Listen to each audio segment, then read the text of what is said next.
technical issues notwithstanding. You switched it off, haven't you? Because if it goes woo, I shall fall off my chair and cry. It's all switched off. Okay.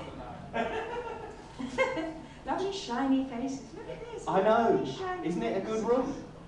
Lovely venue as well. So, just looking at the montage there, bring back memories? Oh, yes. Wait, Doctor Who magazine was asking me, what memories do you have? I mean, so many. I mean, hundreds. But what is coming... I'm going to go, sorry, I just had a coffee. What's coming up for me at the moment is memories of Patrick. Do you mind? I've gone off, I do. Go.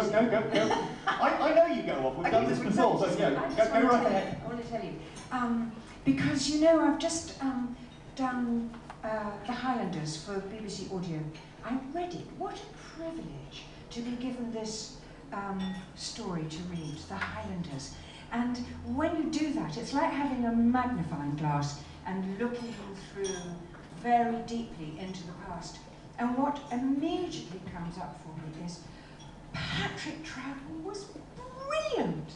He was so brilliant.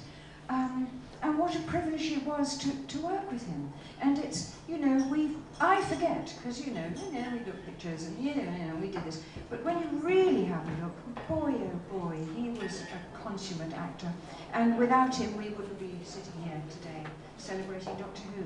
So, yeah, so lovely. We'll talk more about that. No, we'll talk more about that. I'll give you a tiny go.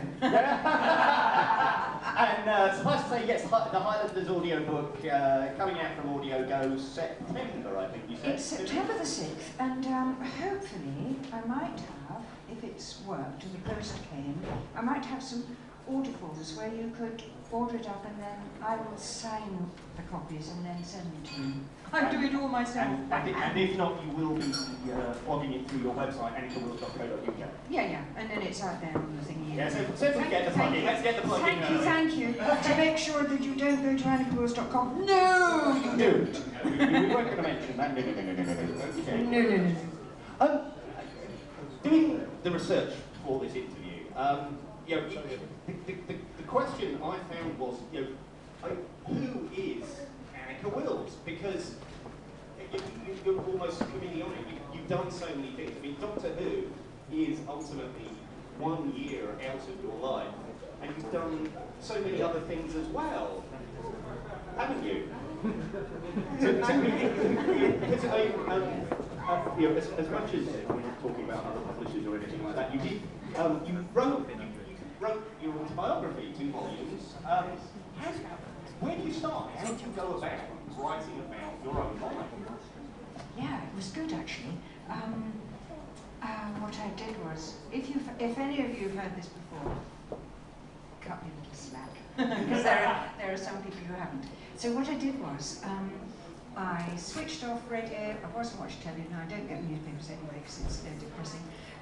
And I started handwriting with a pencil and a lit candle, because I knew that I was going to be talking about a lot of people who are no longer in their bodies, and they don't see electric lights, the spirits, they see candles. So I lit the candle and I started. And what I actually did was sort of go back into the childhood voice. And the extraordinary thing was that, and then I'm doing it, it's a process, because I live very quietly in the country anyway, so it was easy to be very quiet, and just with these memories. And then the extraordinary thing is, do you know the extraordinary thing is that all the memories that all of you actually have within you, they're all within you. And you would go mad if you remembered them all, and that's why there are layers and layers and layers and you forget. But if you make an effort and say, I want to remember, you can remember everything, which is an extraordinary thing. So voices were coming and stories were coming from my childhood, which I'd completely forgotten about. So that was amazing, actually, to go back into the 40s. I'm terribly old. I'm terribly old. I mean, I look amazing. I was going to say, no, I'm actually terribly old. old. So, you know, I do actually, I connect very much to that time when we were, after the war, when we were very healthy, because we ate very healthy food after the war, because we had no sugar and no salt and no fat. So, you know, we were all healthy babies. Anyway, I bobble on, so...